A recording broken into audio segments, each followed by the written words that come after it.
John 16:33. These things I have spoken to you, so that in me you may have peace. In the world, you have tribulation. But take courage, I have overcome the world. Ang reality, mga kapatid, masakit bang sabihin, dadanas tayo ng tribulation in this world.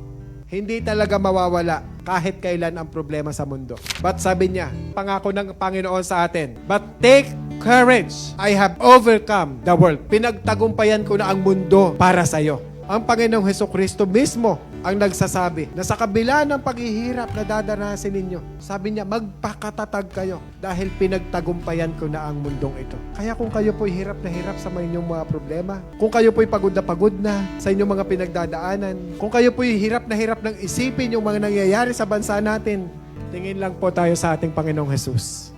Dahil siya lang po ang akasagutan sa lahat ng problemang ating pinagdadaanan.